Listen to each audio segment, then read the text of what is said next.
welcome back, and here we're going to learn about the cardiovascular system. This is also known as the circulatory system, so if you hear it either way, it's fine, it's just interchangeable in terms of the name. Okay, so one more time what we're going to do is we'll have some information that we'll read together, and then I want you to take your notes on it. I created my own notes, which if you want to see them, they're right here. You can scan them with a QR code, and we'll just kind of point out what the important things are. So if you want to grab my notes, you're welcome to. But let's give this a read.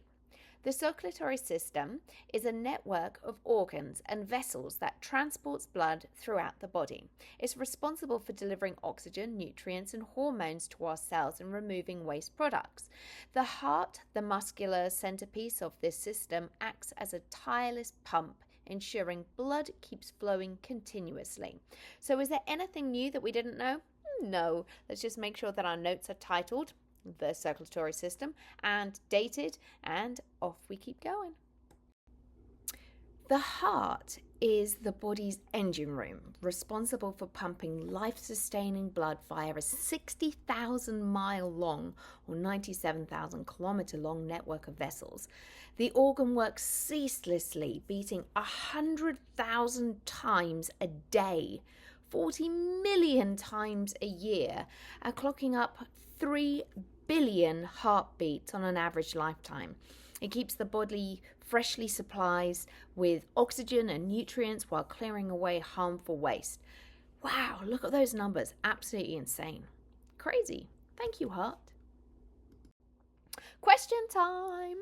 What is the chemical reaction that requires oxygen and glucose and then produces waste that needs to be removed? Well, hopefully you said it was cellular respiration. Now, let's go back to our blood vessels, because within the circulatory system, we are talking about how the blood circulates. So why did I include cellular respiration in the previous question? Well, every cell needs to have oxygen. Every cell needs to have this glucose, and every cell needs to get rid of these waste products. And so we need to have a delivery mechanism. So the heart's the engine room, pumping it all around, and we need to have the delivery. And if you remember, it goes with the arteries to the arterioles to the capillaries, then the venules, and then the veins. So it goes from largest to smallest to largest. So if we look at this image here, right here, this would be the artery, and then it's the arteriole to the capillaries, and these are capillaries going back to the venules, back to the vein. Okay, so remember, AA, arteries away, and veins, V, points back to the heart. Now, there is a difference between the arteries and the veins. The arteries are very muscular, and they have a big layer of muscle around them. This, remember, is smooth muscle. This is involuntary muscle that helps to keep it regulated. It has a bit of a pulse to it. It moves the blood along, and it can withstand the enormous pressure from the compression from the heart that's going to be taking it to the rest of the body. The veins, on the other hand, they are less muscular. In fact, they've only got a very thin layer of muscle around it. But they have something very interesting to them, is that they actually have valves.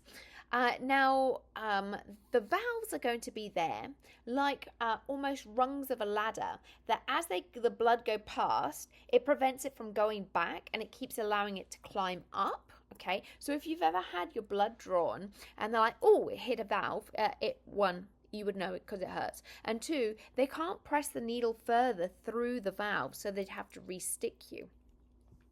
And then the smallest ones are the capillaries. And what we know about capillaries are they are very, very, very thin-walled. This allows for the exchange between the nutrients and the waste going into and out of the cell. So, have you ever seen these guards? They stand very, very still. And if they stand still for too long, how is it that blood doesn't all fall with gravity and collect at their toes? Well, in some cases it does. And if they stand for too long, even though there are valves in those veins, blood can still go bloop and go down to their feet, not enough to the brain, and unfortunately they can pass out. That can be problematic because they're meant to be standing on duty being guards. So one of the ways that they combat this is by being really hydrated, keeping lots of blood volume there, and secondly, wiggle your toes. Okay, I want you to stand up right now. Go on, stand up. Don't just sit there. Do what I ask, please. Stand up. And now wiggle your toes. Do, do, do, do, do, do. Can you feel in your calf muscles? Can you feel those calf muscles kind of moving? By wiggling your toes, you can feel your calf muscles blah, blah, blah, blah, pumping, which again helps to keep the blood going against gravity and up to your brain. Okay, sit back down. Let's keep talking. Okay, so I said that your blood vessels were equivalent to 60,000 miles. Now, that's an awful lot. How is it possible that you could get 60,000 miles worth of blood vessels inside you? Well, that's because the majority of it, 80%, is made up of capillaries, okay? 80% of these teeny tiny blood vessels. So if you put them end to end to end to end and spread them out, it wouldn't be from you to the end of the road, you to the next town, you to the whole of America. It is actually 60,000 miles is equivalent of you being wrapped around the circumference of the earth 2.5 times. That's incredible. And it all fits inside you. So, wow.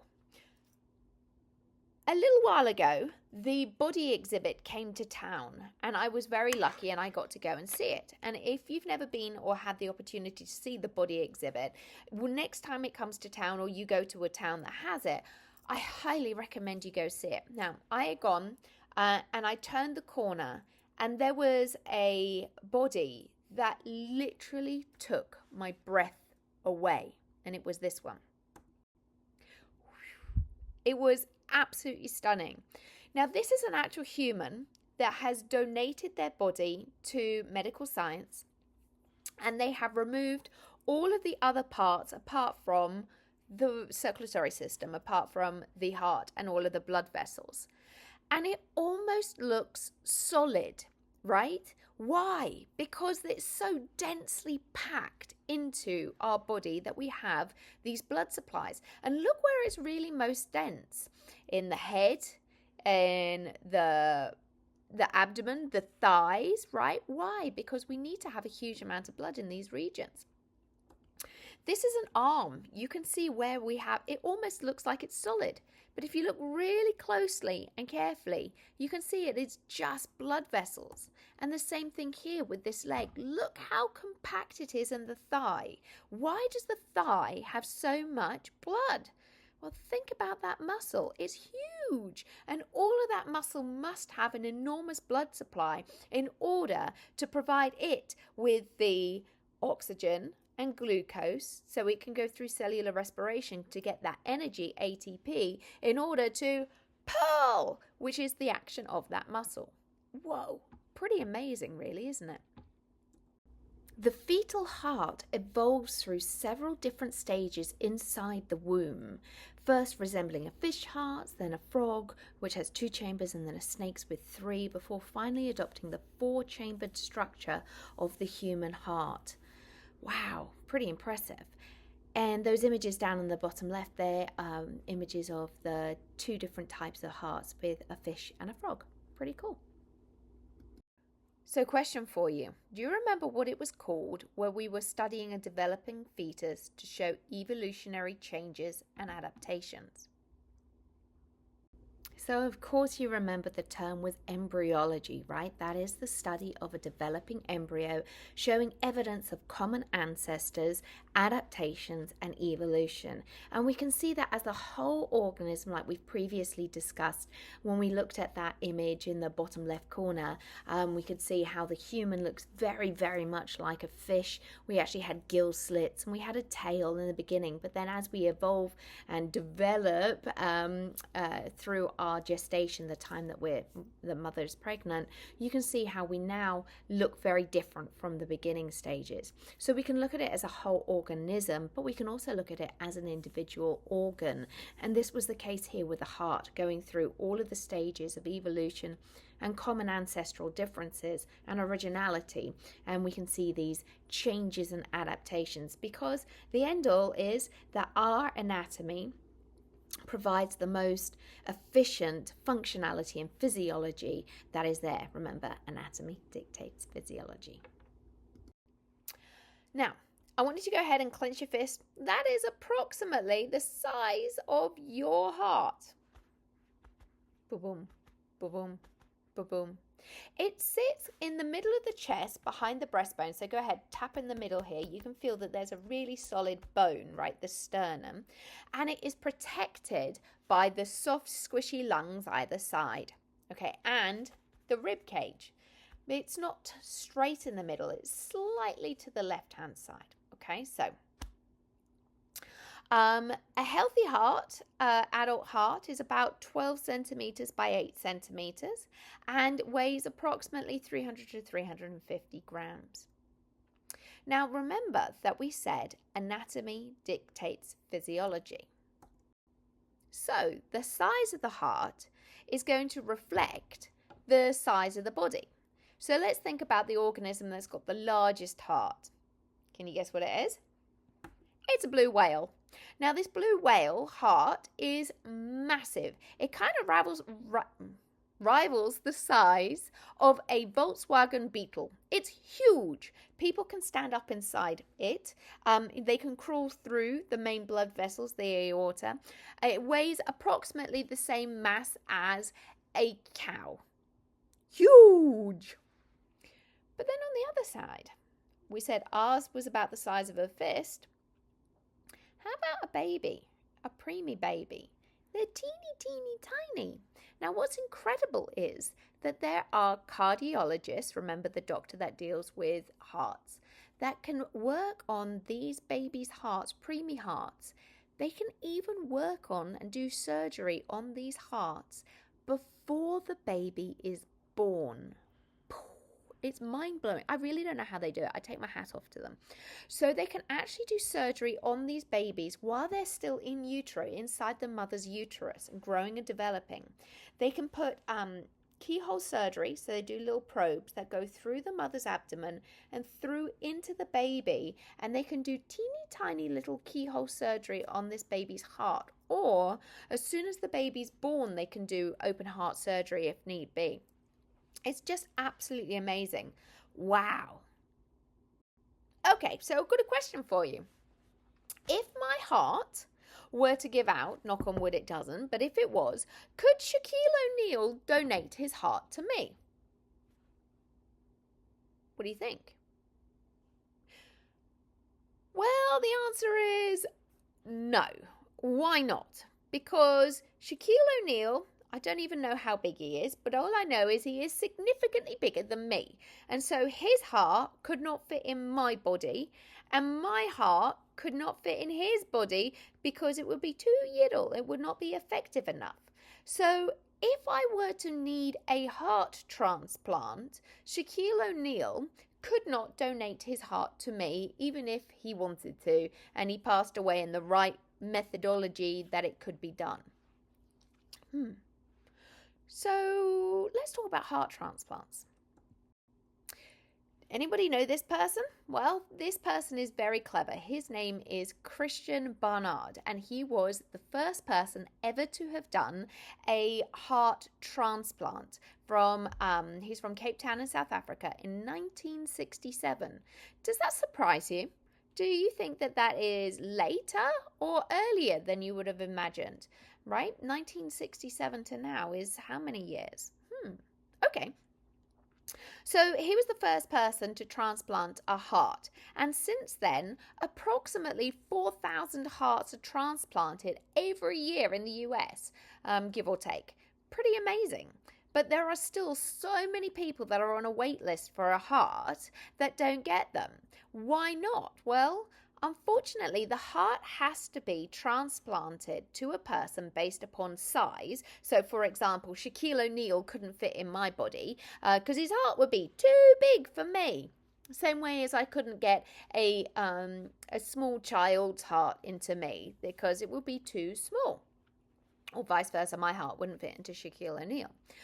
Nothing to do with race, nothing to do with male or female, just to do with size. Well, there was one other thing that I didn't mention. I don't know what Shaquille O'Neal's blood type is. It has to be blood type and cross-match, meaning that it's got to match with my proteins in my body and my blood type. Otherwise, that would be another issue.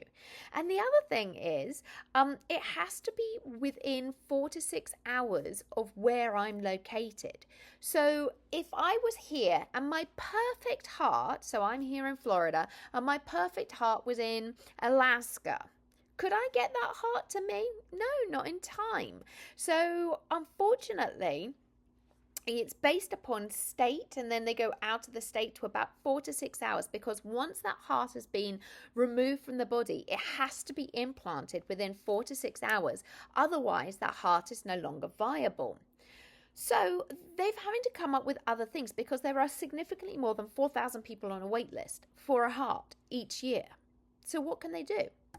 Have you ever heard of xenotransplantations? Well, this is kind of interesting because recently in 2022 and 2023, there were 2 people, David and Lawrence, that actually received a pig heart. They lasted for about 60 days and 40 days respectively. But they were able to get a pig heart and placed into their body, and they lasted a wee while on it. Now, this was all really experimental treatments, but it does raise a lot of ethical questions to think about is, well, should we? Okay, we can, and we're able to keep people alive for a while, but it does involve a whole lot of gene editing, a whole lot of processing, right? But the question is, should we? I'm going to leave that for you to ponder. Now, something else that they've developed, which is really pretty amazing, is a heart in a box. They're actually keeping these hearts alive and well and pumped with a blood solution so that the heart never stops beating. So when it gets from from the donor body, it's still pumping, keeping those cells alive with blood, with nutrients, with oxygen, and then it goes into you. So it's never cooled down, it's never died off those cells, and it's significantly improving the ability to get the heart into you and working, but also it now negates this location barrier. So if my heart was in Alaska, then it could actually fly to me and kept alive in this heart in a box. Absolutely amazing. I want to keep talking to you a little bit more about xenotransplantation. So let's go a little bit further and watch a whole little movie about xenotransplantation. What you're seeing right now is a pig heart beating inside a human being for the first time ever. This experimental organ transplant is breaking so many boundaries, but let's start with the fact that it involves gene editing and cocaine. Let's start simple. Any transfer of cells or tissues across species is called xenotransplantation. Even though it sounds like science fiction, this is actually nothing new. Pig heart valves have been replacing worn-out human heart valves for the past 30 years. And that's because pig hearts are actually very similar in structure and size to human hearts. But replacing the entire heart with one from another species, that's totally uncharted territory. See, a major roadblock to xenotransplantation is our immune systems. Pig cells are covered in surface structures that our body recognizes as non-human. This can trigger something called graft rejection, where the human recipient's immune system tries to get rid of the new organ. This even happens with transplants from other humans. But we need whole hearts, and we need them now.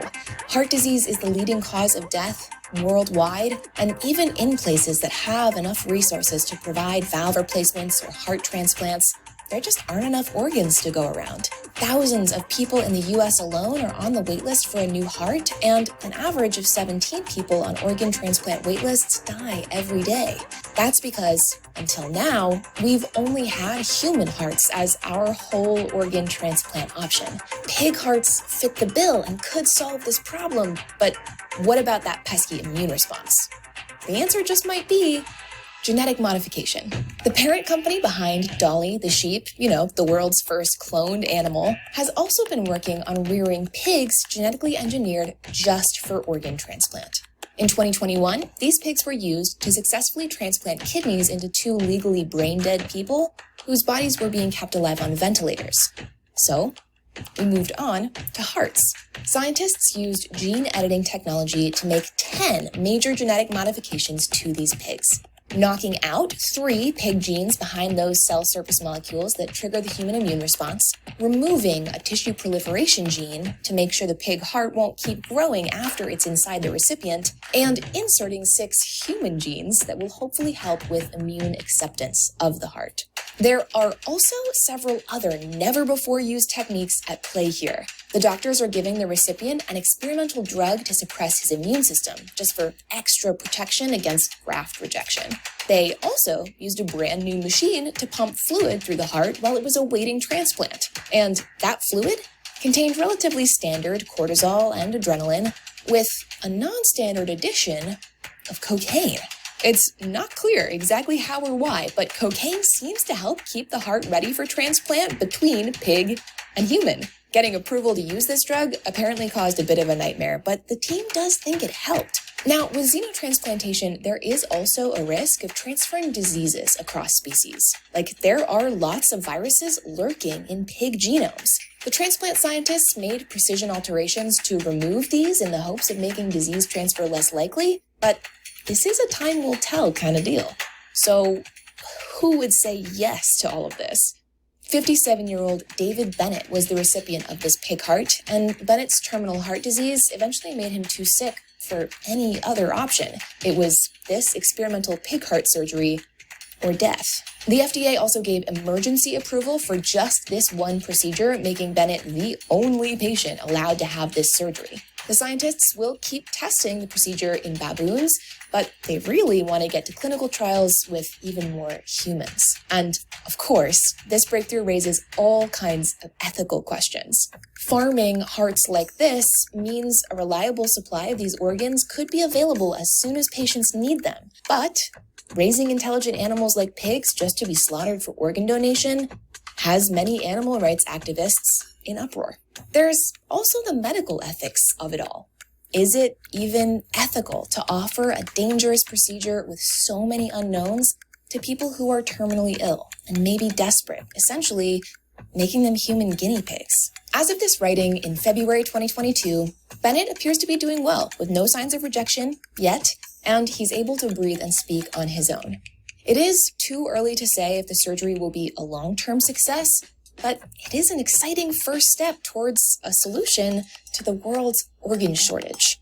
And who knows, maybe in the future we could see genetically modified xenotransplantation of organs become a norm for other organs too.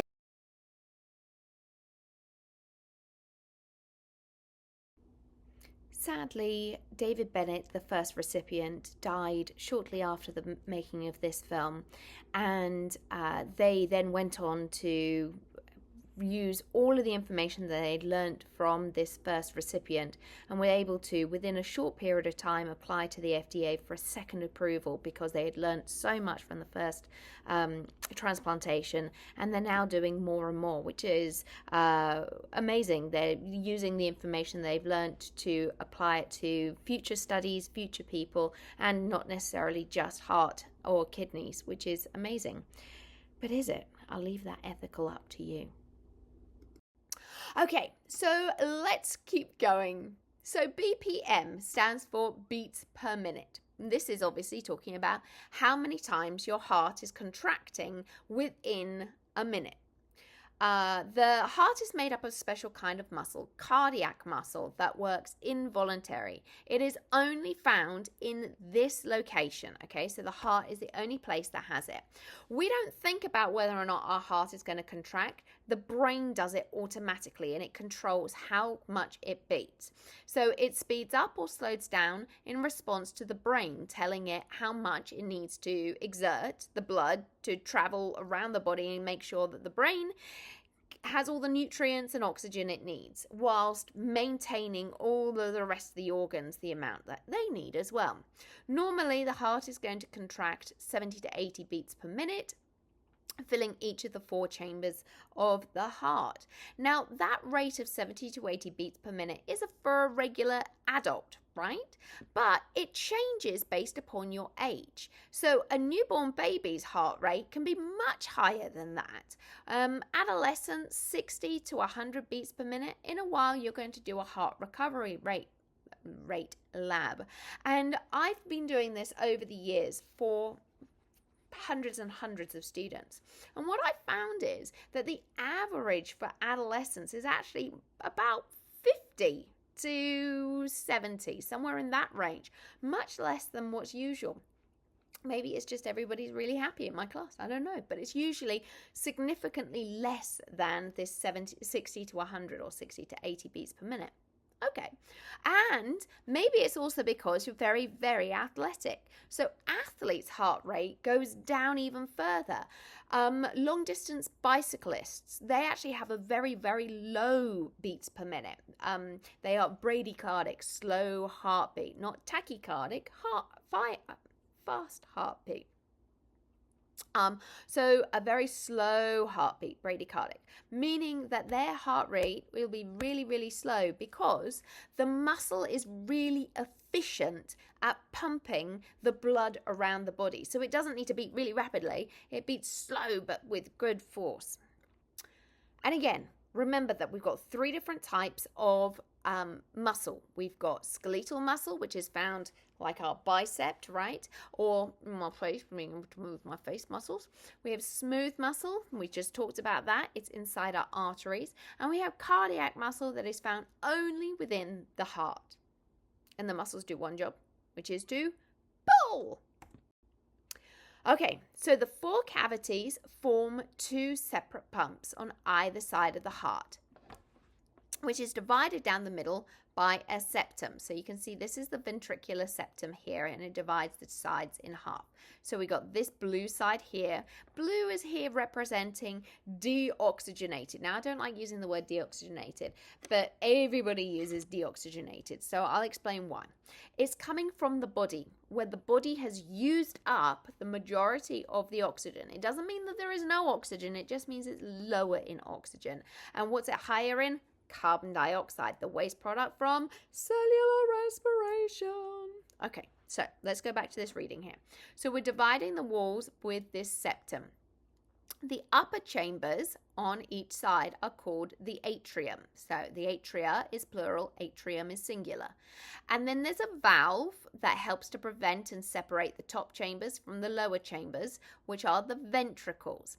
Now, if you'll notice the left ventricle, this muscle is significantly thicker than the right side. And that is because this left side is going to contract and push all the blood around the body.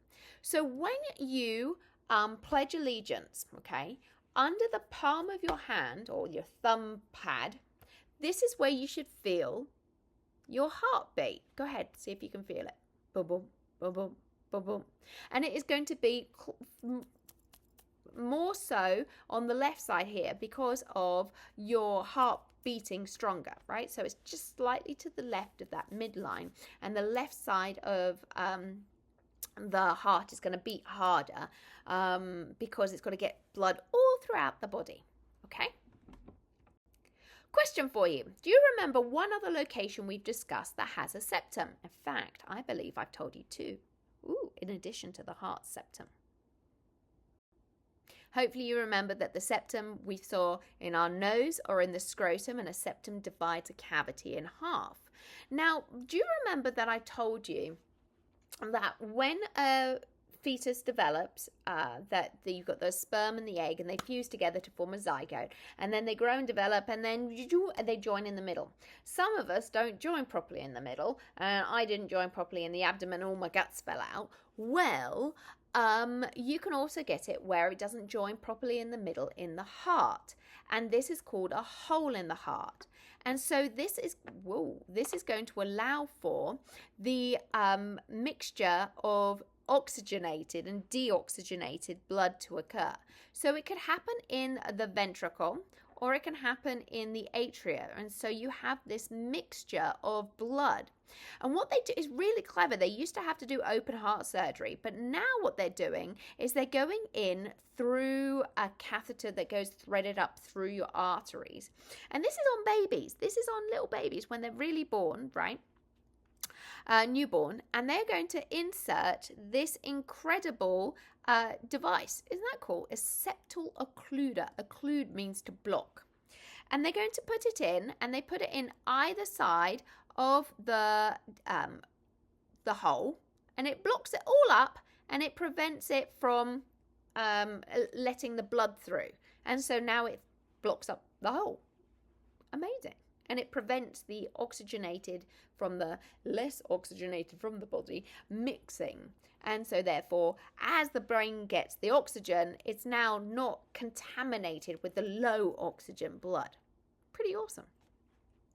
In some cases, a hole in the heart will fix itself, and it doesn't need intervention if it's just a itty bitty hole. But most of the time, these are going to need some intervention. Okay, let's keep talking. So when the heart contracts, the chambers become smaller, obviously, because it's now, right, smaller, and forces the blood out of the atria, which is the top ones, squeeze, and into the larger ventricle on the bottom. These then contract, and it squeezes the blood out of the top vessels into two main arteries. Okay, fill, squeeze, goes through a valve, fill the bottom, squeeze, out the top, and out. So, the pulmonary artery, that's the one that's here in purple, this one here, the pulmonary artery, takes the blood to the lungs. Do you remember we said a lung doctor was a pulmonologist? Pulmonary artery, lungs. Okay, make the connections as you can. Make as many connections as you can along the way. You've heard that before. Pulmonologist, right? Okay. So now the other one is going to be the aorta. That's this great big structure. In fact, the aorta is the thickest, strongest blood vessel in the entire human body. It's really thick. Why? Because it's got to withstand the whoosh from that left ventricle. So it's got to withstand the pressure that is generated from the left ventricle in order to get the blood throughout the whole body. Okay. So once it's gone out, right, remember, I want you to remember AA, arteries away. Okay, arteries away. So the pulmonary artery, this is the only artery in the body that contains low-level oxygen. So that's kind of a cool fact. And so now now the pulmonary veins are going to be taking the blood back. Okay, and again, these are the only veins that are highly oxygenated. Again, interesting fact. So the vessels that bring the blood to the heart are veins. The two main veins that connect to the heart are the vena cava, that's delivering the blood from the body into the right atrium. So the left side is the one that is highly oxygenated from the lungs. The right side is the one that is lower oxygen or deoxygenated. I don't like that term. Okay, low oxygen that is coming from the body. Okay. Next up, I've got a little video for you to watch, and I'm hoping that you can hear it okay. If not, you can always search it on Google and on YouTube and have a look to see the heart pumping in action. The pathway of blood flows through the heart. Oxygen-poor blood from your body returns to the right atrium. The pathway of blood flows through the heart. Oxygen-poor blood from your body returns to the right atrium of the heart. Blood from your upper body returns through the superior vena cava. blood from the lower body returns through the inferior vena cava. As the right atrium is filled with blood, it contracts, the tricuspid valve opens, and blood is pumped into the right ventricle of your heart. When the right ventricle is full, the tricuspid valve closes to prevent blood from flowing back into the atrium. The right ventricle contracts, pulmonary valve opens, and blood is pumped into the pulmonary artery and to your lungs. The pulmonary valve closes to prevent blood from flowing back into the ventricle. Oxygen-rich blood from the lungs returns to the left atrium of the heart.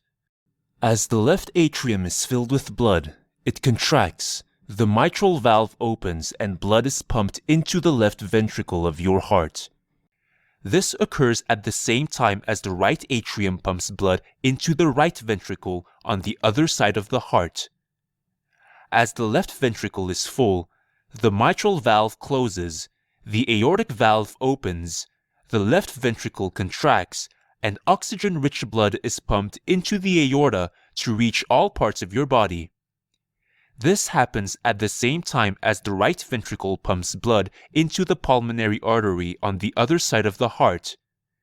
The aortic valve quickly closes to prevent blood from flowing back to the heart. Meanwhile, the atria have filled with blood, and the cycle repeats itself.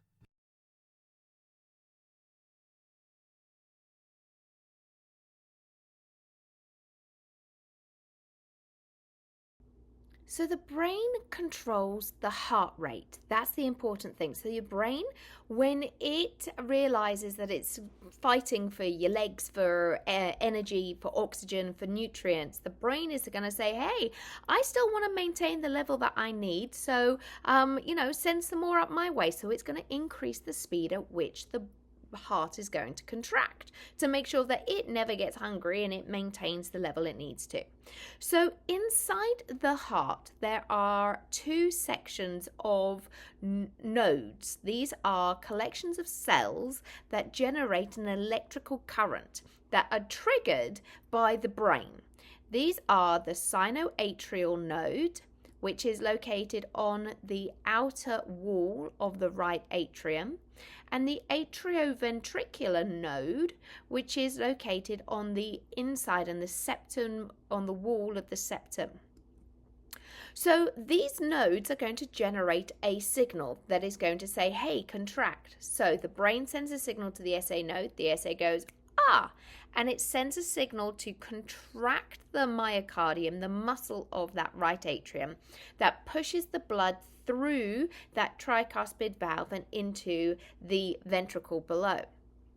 At the same time that it's contracting, that signal doesn't stay where it was, and it doesn't just go into that heart muscle in the right atrium, but rather it's going to go across to the atrial ventricular node, which goes, oh, my turn.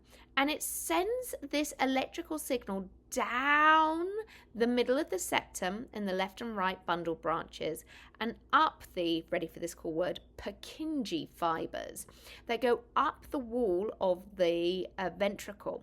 And then when it reaches the top, it's going to go, my turn, and it contracts and pushes the blood out to the aorta's arteries away. And again, there's the brain that is going to control when these fire and how often they fire. So it's going to control, the brain controls how many beats per minute your heart contracts. So when the SA node fires, it takes a moment for the AV node to go, my turn, which is why you have this syncopated rhythm between the top and the bottom chambers, the atrium and the ventricles, from contracting and filling because of that delay it takes between the first node firing, the second picking it up and traveling to its destination. We're going to watch a video and hopefully this will help you see it better. Feel free to rewind and rewatch this video as many times as you need to understand it. Action potentials originate in the sinoatrial node and travel across the wall of the atrium from the sinoatrial node to the atrioventricular node. Action potentials pass slowly through the atrioventricular node to give the atria time to contract. They then pass rapidly along the atrioventricular bundle, which extends from the atrioventricular node through the fibrous skeleton into the interventricular septum. The atrioventricular bundle divides into right and left bundle branches, and action potentials descend rapidly to the apex of each ventricle along the bundle branches. Action potentials are carried by the Purkinje fibers from the bundle branches to the ventricular walls. The rapid conduction from the atrioventricular bundle to the ends of the Purkinje fibers allows the ventricular muscle cells to contract in unison, providing a strong contraction.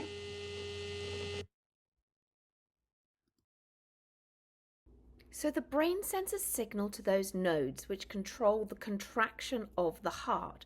But sometimes those nodes get overexcited and they send off random bing, bing, bing, bings, or they get really tired and slow and they become flub, flub. And you can get an arrhythmia where you don't have a steady beat, or you may become bradycardic, meaning you have a very slow heartbeat. And so sometimes you might need to have some medical intervention, and this is where we might have a pacemaker put in. This pacemaker could then generate this electrical signal.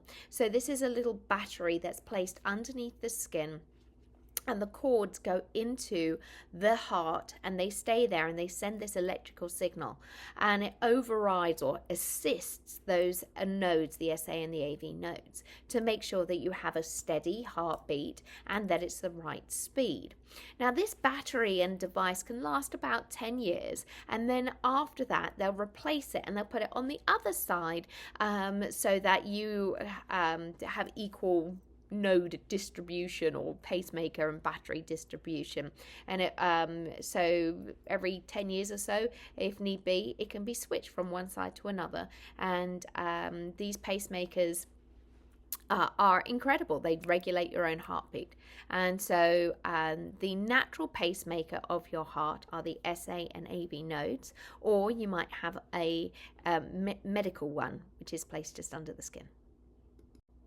So here is an important thing that you can do to help your brain, and you're going to help your understanding of the heart structure by learning how to draw a heart and do it in under a minute. It may seem kind of what, but don't worry, you'll get better, and with practice you can become better, right? You are going to draw this 1 minute heart. It becomes a great little party trick.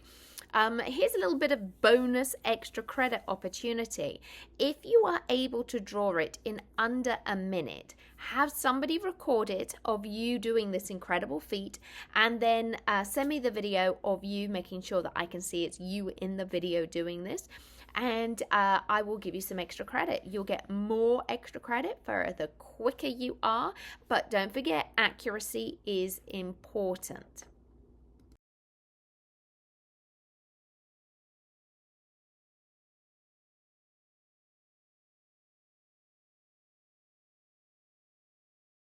Goal will be, after practice, getting to where you can draw this in 1 minute. First time through, we aren't going to worry about going that fast. So here we go. First part, we're going to draw a bird, circle, circle, bird. These represent 4 valves that are found inside the heart. The first one is the tricuspid valve. This first circle right here is the pulmonary semilunar valve. This second circle is the aortic semilunar valve. And this last one is the bicuspid valve. Now, once we've drawn that, we're going to add, here's the pulmonary artery. It's going to come up out of here, and the pulmonary artery is going to carry blood to the lungs. So over here on this side, over here, on here. I'm going to go ahead and be specific over here on this side. This will be the left lung over here. And this is the right side over here, because again, this is in what we would call anatomical position. It's not. Goal will be, after practice, getting to where you can draw this in 1 minute. First time through, we aren't going to worry about going that fast. So here we go. First part, we're going to draw a bird, circle, circle, bird. These represent 4 valves that are found inside the heart. The first one is the tricuspid valve. This first circle right here is the pulmonary semilunar valve. This second circle is the aortic semilunar valve, and this last one is the bicuspid valve. Now, once we've drawn that, we're going to add, here's the pulmonary artery. It's going to come up out of here, and the pulmonary artery is going to carry blood to the lungs. So over here on this side, over here, on here.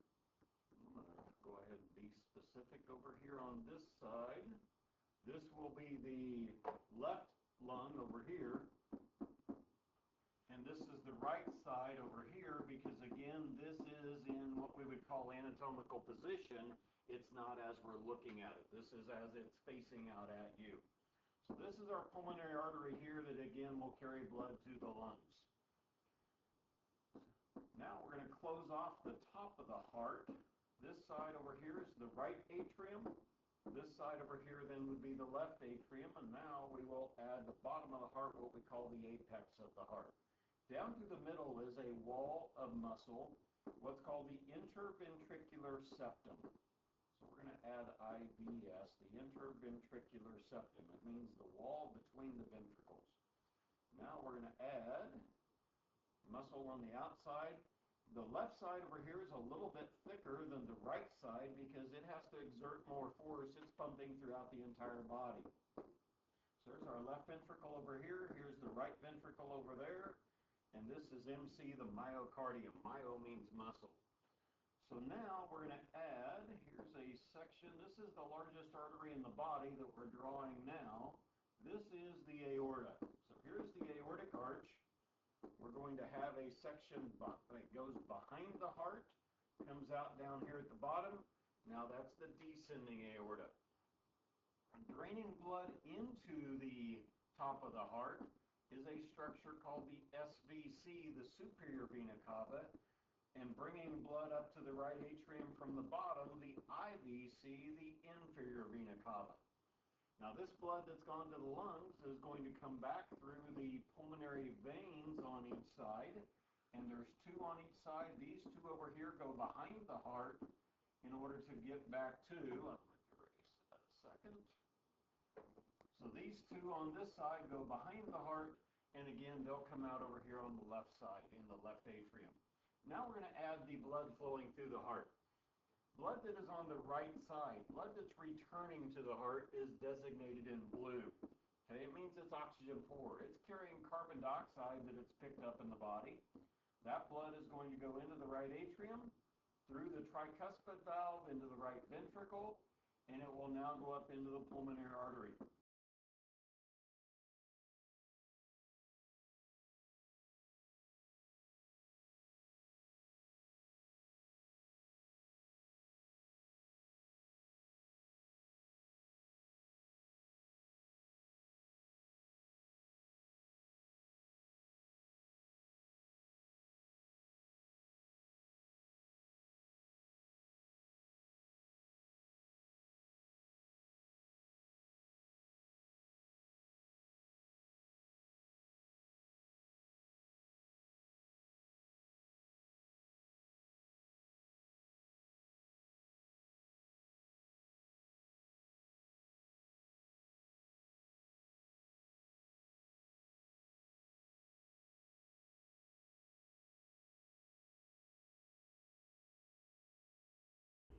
I apologize, the sound on that last video was not very great. However, their instructions on how to draw this are written out and connected to your assignment. So if you need to go back and look at the instructions, the written instructions, and see how well you do, this might be a really good thing to see how well your brain does, whether it's a written instruction, a visual instruction, or kinesthetic learning. So let's talk about blood pressure. So we've talked about beats per minute. This is how many times it contracts. But at what force does it contract? Well, that is what we're talking about by blood pressure. And it's measured with, do you like this word down the bottom left? The sphygmomanometer. Whoa. I like saying that word. A sphygmomanometer, that's the blood pressure cuff. And that is going to inflate up. And people are putting this stethoscope on to listen. So what they're listening for is for the pulse. So you close off the blood to that arm, and then as soon as you first hear a little bloop, that is the systolic.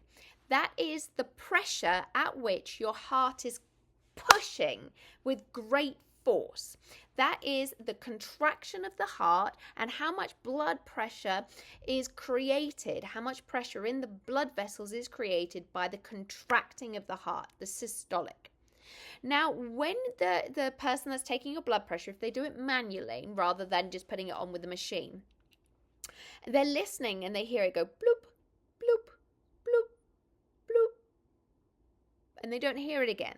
The last time they hear it go bloop, that is when they get to the diastolic pressure, the diastole. That is the residual amount of blood, that pressure that is created by the squeeze when the heart is at rest and filling up with blood.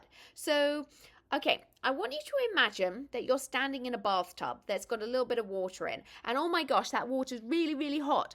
You can't sit down in it, you'll burn your bottom. So, what do? You turn the cold tap on, and now you're going to put your hands and you go whoosh, whoosh, whoosh, because you want to stir the water around you, right? So, as you're stirring this water, whoosh, whoosh, whoosh, it's moving, yes? And as you're giving it a push with your hands, that water moves. But when you take your hands out to then go back to the original starting point to go whoosh again, the water is still moving, but not at the same rate and velocity as when you go whoosh with your hand, right? Does this make sense? Okay, tonight, go have a bath and stand in the bathtub and go whoosh, whoosh, whoosh, watch the water, and you will see it's twirling around, right? But as you take your hands out, it slows down a bit. That is the residual movement of the water. Or in this case, the residual movement of pressure caused by the blood pushing in the body when the heart is relaxed and filling back up. And when you're going whoosh with your hands, that's effectively what's happening with the blood being squeezed by the heart contracting. Cool, right? Have you ever heard somebody go, well, the heart sounds like lub-dub, lub-dub, lub-dub, lub-dub? Well, the lub is the sound of those valves, the mitral valve or the bicuspid valve. Note it's got two names, mitral and bicuspid. They're one and the same for the same valve that is between the the atrium, the left atrium and the left ventricle. So it's one and the same as the name, bicuspid or the mitral valve. The right side between the right atrium and right ventricle, that is the tricuspid. Now these two, when they close, that makes the sound of the lub. And when the semilunar valves, these are the half circles, when the semilunar valves, which are the pulmonary and the aortic semilunar valves, they close, they make a dub sound. Lub-dub, lub-dub, lub-dub. So they're not as strong and forceful as the lubs, the cuspids, the bicuspid or tricuspid, but you can still hear them close. That's what the sound is. Lub-dub, lub-dub, lub-dub. Kind of cool, right? Now, your blood pressure is going to change. What changes your blood pressure? How much this heart is contracting and the forcefulness of it. It changes based upon your age. It's also based upon your health. It's based upon your weight, your stress levels, all sorts of things. And we want to make sure that it's maintained at a good level, minimum, maximum, and a normal range, right? We don't want it to be too out of whack because then that can cause issues with the rest of our body and put strain on our heart. And we don't want to have a high blood pressure. It can also put a strain on our kidneys and our other organs within our body. So again, maintaining a good blood pressure is very, very important. Let's talk more about our valves. So what we can see here, this is a nice little rendering image of our valves opening and closing, right? You can see that there are four main valves. The tricuspid valve, do you see how it's got three leaflets that are opening and closing? This is going from the right atrium to the right ventricle. Then the pulmonary valve, you can see how it's kind of like a star shape, right? That's going to the other side. Now notice, this mitral valve, also called a bicuspid, can you see how it's only two? Ooh, right? And that's going on the left atrium to left ventricle. And then the aortic valve, the semilunar valve, again, similar shape and sizing to the pulmonary semilunar valve. in our diagram, those were the circles with the little beaks in the middle of it. That's what those semilunar valves are. And the birds, those were our cuspids valves. The tricuspid being the 3 leaflets on the right side, and the bicuspid being 2 leaflets on the left side. Okay. Now, these valves can sometimes go bad and they can leak. And what's going to happen if you've got a leaky valve is the blood is going to continue going backwards rather than forward. Well, that's not going to do your brain any good. You're going to feel really tired. You're going to have difficulty exercising. And so you might need your valves replaced. They can replace your valves with a mechanical heart, which is really pretty impressive. So they can make it from a durable material such as metal, plastic, or carbon. But if you do have a mechanical valve, you will need to be on a blood thinner for life to keep your blood thin so it doesn't clot and clog up those valves that are going to replace it. Alternatively, you could have a biological one, and you saw in the video earlier how they're replacing and using the pig valves to replace our human valves. They've been doing this for a very long time. If you ever hear the word porcine, that's a pig valve, or bovine, that comes from a cow. And they take it, they clear it off with all of the piggy and the cow material, and then they put it over a structure, and then they can put it into the heart, which is really pretty amazing. They tend to be less durable, and they need to be replaced after 10 plus years. My grandmother had a valve, and it was meant to be replaced after 10 years, but it didn't. It worked for a very, very long time. In fact, she outlived her valve, which was really pretty awesome. Now, this valve replacement must be done through open heart surgery, where they crack the chest, open it up, stop the heart, put you on bypass, go in and replace the valve. But amazingly, they're coming up with a new system, which is a transcatheter aortic valve replacement, a TAVR. Now, this is where they actually take a catheter, a tube, they thread it up your femoral artery, your thigh, or your brachial arm artery, and they can go into your heart, and they replace this valve. They've rolled up the new valve, and then when it goes there, they go spring, and it sits there, and it kind of sits on top of the original valve. Significantly less recovery time, significantly less problematic surgery. Yeah, pretty amazing. And they're tending to do this just with the aortic valve right now. So we've talked a lot about the interior of the heart, but now we need to really make sure we understand the exterior of the heart.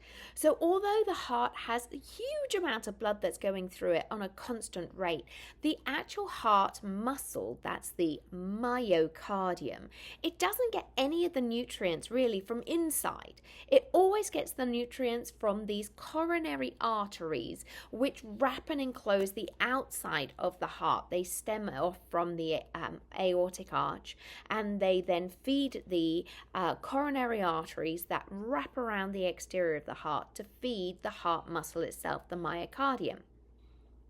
The picture on the right below me, this is actually dissected out human heart, and you can see how quite prolific these blood vessels are around the heart, and you can see why it's so important to have good heart blood flow to the heart and the heart muscle, because without it, that heart muscle is going to be like, I'm hungry, feed me, which is what brings me to the LAD. This is also commonly known as the widow maker. This is the left anterior descending coronary artery, and unfortunately, it's more prevalent in gentlemen that this gets clogged, occluded, that's a good word meaning blocked.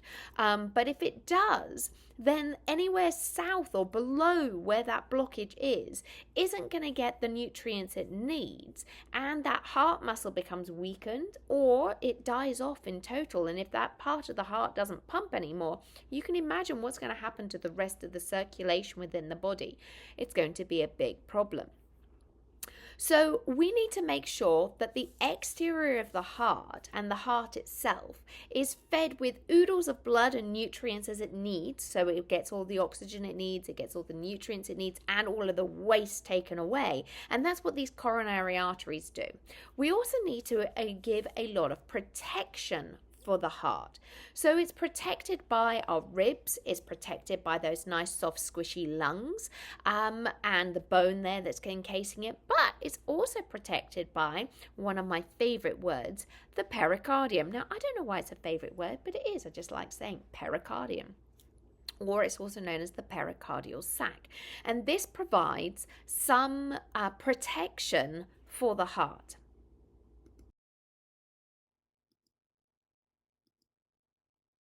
Can see if I pull the heart up out of this, you can truly see it is sitting in an amazing sac, again, that we call the pericardium.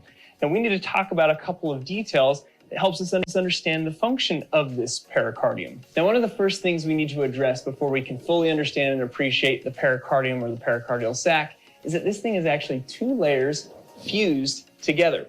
So if I fold it back over the heart, this outer portion is one layer and this inner portion is another layer. And again, they're fused. So as you just saw, the pericardium is really quite a thick membranous structure that goes around the outside of the heart to help with protection. It not only is it going to help with protection, but it also allows for adipose tissue, that's fat, that can then go on the outside. Well, why is that a good thing? Well, we want a little bit of adipose tissue for the three reasons of protection, long-term energy, and as a endothermic regulation. So it maintains our body temperature and it helps to, well, that's a huge deal with this heart, because huge amounts of blood are coming through. You don't want it all of a sudden get really hot and really cold. And we also need protection because it's really a vital organ.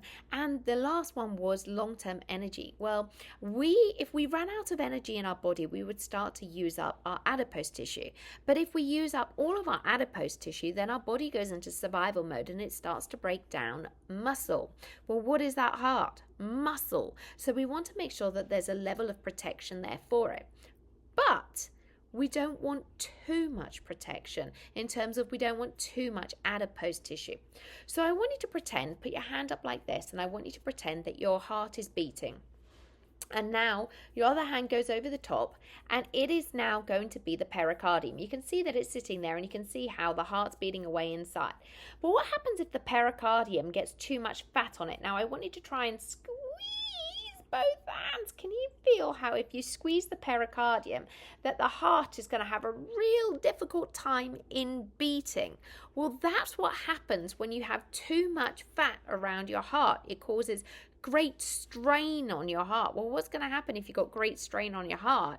It's going to not want to work as well. It's going to struggle getting blood to all your other organs and can lead to massive problems. So that's why it's really important to be heart healthy. Well, one of the reasons, so that and being within a healthy weight range, because if you have too much fat around your heart, it can cause your heart to be overly strained and not work as well. So it's important to have good understanding of the heart functionality and why what we put in our body can influence everything so much, including our heart.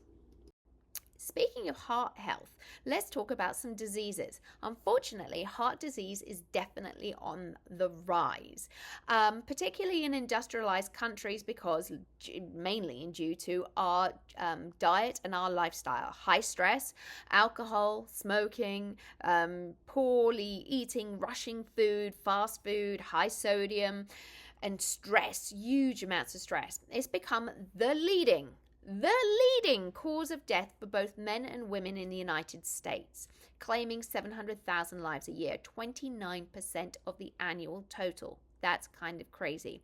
Worldwide, 7.2 million people die from heart disease every year.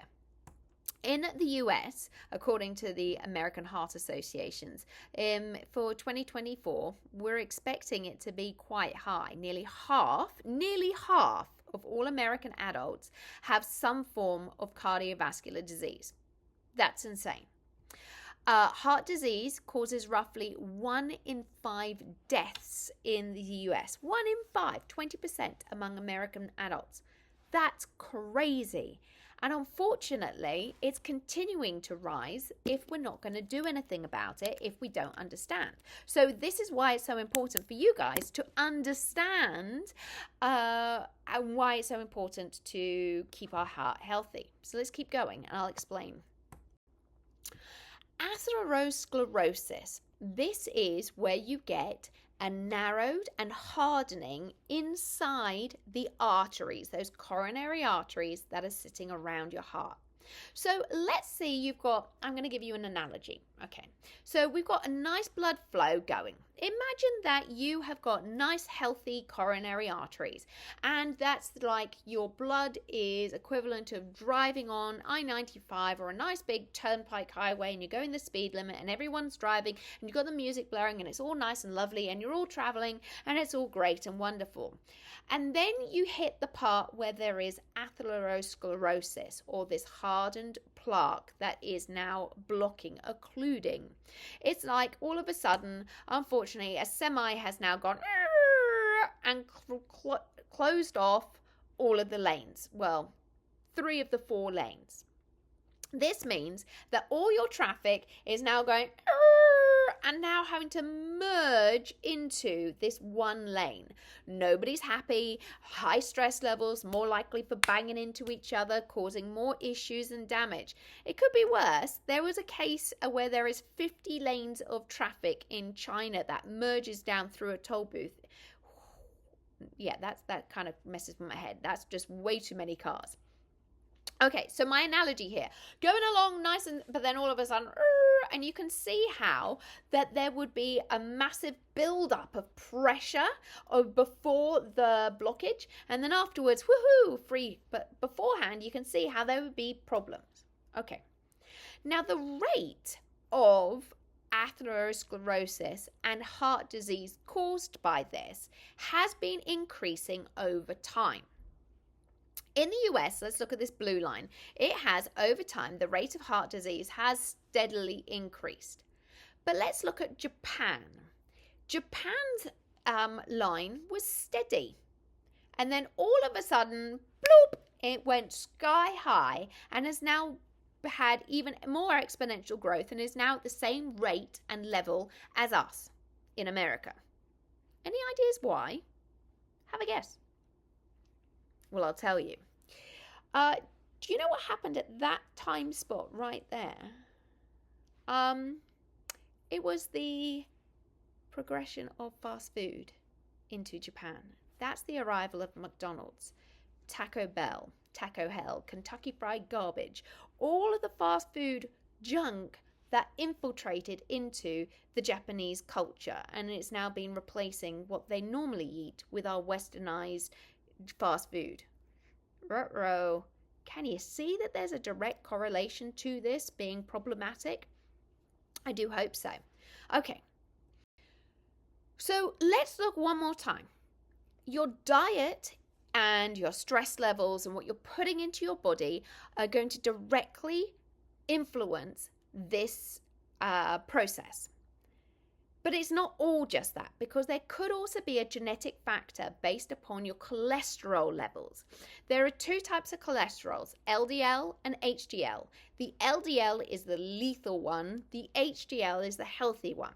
So if we're eating lots of food that have got lots of high levels of this LDL cholesterol, it's going to get stuck to the arterial walls of these coronary arteries. And it builds up and it builds up. Now, what we used to think was it built up so much that all of a sudden it blocks it off, but that's not true. What we now know is that the build-up gets so thick that all of a sudden it becomes unstable and part of it ruptures and breaks off. Now, the body's like, oh no, I'm cut. What happens when you get a paper cut? Do you bleed out? Well, hopefully not, right? It gets a scab and it clots up and it stops it from bleeding, so you don't bleed out all over the floor. Well, your body thinks this has happened inside, that, oh no, we've now broken ourselves and we need to clot. And it will then clot, but it overly clots and becomes overly aggressive, and it blocks off all of the blood flow in that coronary artery. Well, the problem is that wherever it's been blocked off, it now prevents that blood from continuing down to the myocardium of the rest of the heart. And then that becomes dead, or it suffocates and it starts to kill off those cells. And so it's trying to pump, but it can't, and then blah, and it stops. And then we have a heart attack. And then that's a big problem, right? So we don't want that to happen. So how do you know if it's going to happen, and how do you prevent it from happening? There is something called an angiogram, where they can go in and put, using a surgical procedure, they're going to thread a small catheter, which is a small tube, either through your radial, your brachial, or your femoral, which is your thigh artery, and they're going to pass this up, and they're going to then, using x-ray, you can see it over here on this diagram, you can see in this picture that they're looking where the catheter is using this x-ray machine right here. They're able to see where the dye they inject flows, and they can see whether or not that there is a blockage, and they can have a look at all of these beautiful arteries and see how it's meant to be spreading over the body. So they can see where they are, and they can spread it over the body of the heart, and they're meant to be nice and open. But if there's not, and there's a blockage, right, they're going to have to clear it, and that's called an angioplasty. They can go in and they can break up this plaque and cholesterol, and then they can put in a stent. So let me tell you a little more. So in the same vein or artery that they've got the catheter going through, right, they can thread other devices. So they can thread what looks like a chimney sweep brush. It spins and it cleans up, and they suck out all of the debris of the plaque and the nasty cholesterol that's built up inside those blood vessels. Or quite often they're going to insert a little balloon that inflates, and it breaks up and drags the plaque out of there. But here's the problem: because this plaque has now been working its way into the walls of this blood vessel, it weakens the blood vessel, and you have the ability, well, likelihood of it collapsing. Well, just like that chewed on straw, you don't want it to collapse, right? You want it to be nice and open, so that you can get, if you got a chewed on straw, right, you're trying to suck up your drink and it collapses on itself, you're not going to suck up the liquid very well. Same thing here. If your blood vessel collapses on itself, you're not going to be able to get the blood flow going through. So they put in something called a stent, S-T-E-N-T, a stent, and this is typically a very small metal tube that expands out and now gives it internal stabilization inside the blood vessel. I have a little video of this for you. Okay. So what's going to happen is you're going to put the balloon, inflates, retracts, removes all of the plaque. Now they're going to insert and inflate, whoop, there it goes, the stent, and that stent stays in there permanently. Now these stents come in different sizes, and they can also have medication that it releases over time to help to keep that being occluded, blocked up again. Now, if the blockage is so bad and they're like, whoa, we're not going to be able to clear that up with a balloon stent like they did with the angiogram, you might need to have a bypass. Have you ever heard somebody say cabbage before? They're not actually talking about cabbage, the vegetable. They're talking about a coronary artery bypass graft. So they're going to take a blood vessel from your leg, from your arm, or even sometimes from your chest wall, and they are going to put it either side of the blockage. So let's look in this here. It's say that there was a blockage right here. Then this blood flow is going to go around where the blockage would be, and it is now going to allow for the blood to, continue feeding the rest of the heart down here if there was a blockage where the blood's not getting through very well. To do this, you do have to have open heart surgery, and you do have to be put onto a bypass machine. So they take your blood, rewire it through a machine that oxygenates and beats it for you. So they stop your heart while they do this open heart surgery, and they do this graft. You can do this once, twice, a double, a triple, or a quadruple bypass. I've not really heard of too many quintuple. They don't do it more than 4. At that point, your heart's really damaged and you might need a new one. So these bypasses help to heal the heart and to help keep the blood flow going. So we don't want to get to this point. That's the point of this, is that we want to make sure that our heart is healthy enough that it doesn't get to this point. Well, how do you know if you're at that point? Regular visits to the doctor, making sure that they're looking and listening to your heart, getting blood work done to make sure your cholesterol levels are good, knowing your family history, that would be a really important thing, and eating healthy and exercise. Okay, question, do you know what month is Heart Awareness Month? Most people know what October is, right? Breast Cancer Awareness Month, it's all pink. But you don't really often hear about Heart Awareness Month. Well, it's February, okay? Heart Awareness Month is February. And it should be far more prevalent than breast cancer awareness, because this is the leading cause of death for men and women in the United States and all over the world. Far more than breast cancer, like significantly more. Kind of crazy. But heart health is not talked about very often, and we should know about it. So let's just make sure that you understand how to keep your heart healthy. So diet, very important. Make sure you're getting lots of whole grains, eating healthy fruits and vegetables. Make sure that your plate is significantly higher in fruits and veggies, and green veggies in particular. Eat the rainbow of vegetables, right? In comparison to anything else. Reduce the amount of processed food. McDonald's and Taco Hell can go away, right? We don't want all of the fast food because it's highly processed, high in sodium, high in sugar, high in fats that clog up our arteries and make us very sick. Processed foods as well, try not to, right? Lean proteins like fish and poultry, lentils, chickpeas, yummy. Over red meat, try and only have red meat maybe once a week. That's what their recommendation is, right? Sodium, salt levels, keep them low. So if you're a very strong potato chip eater, crisps and whatnot, try not to. French fries, high sodium, high fat levels. Once in a while treats, right? Not daily occurrences. Other things, physical activity. Your heart likes to be exercised. Healthy weight. Manage your stress. Breathe. Right? Get your heart rate down. You've only got so many beats in a lifetime. Don't use them all up being stressed. Don't smoke. Smoking is horrendous, and it causes not only lung cancers and bad teeth and smelliness, but it also can cause you to have heart disease. Alcohol can also cause this. Sleep, lack of sleep, huge influence. So make sure you're getting enough sleep. And finally, make sure you know your family history and get regular checkups. Okay, I'm going to tell you a story because I've always got a story, okay? In fact, I have a few.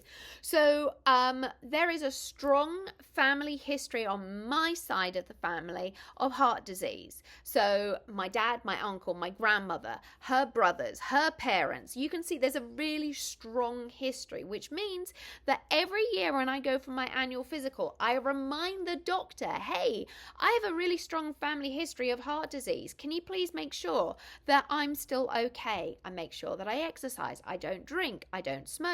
I eat healthily. I'm aware that this is in the background of my own history, so I make sure that I keep an idea of it. Another person in my extended family, my brother-in-law, his father died at 50 of a heart attack. His elder brother died at 50 of a heart attack. His middle brother died at 50 of a heart attack.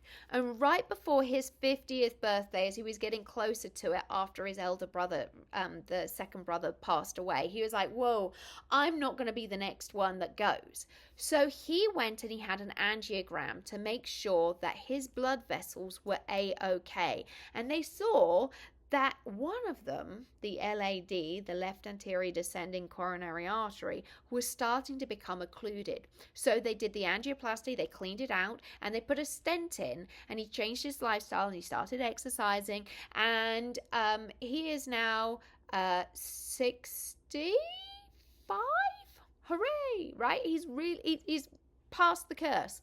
Like you might have heard that there's a curse in the family, particularly on the male line, right? And this is to do with heart health. So absolutely, really important to know your history and to be proactive about it. Understand that there could be this issue that makes you more likely to have these conditions. So be good to your heart, and your heart will be good to you.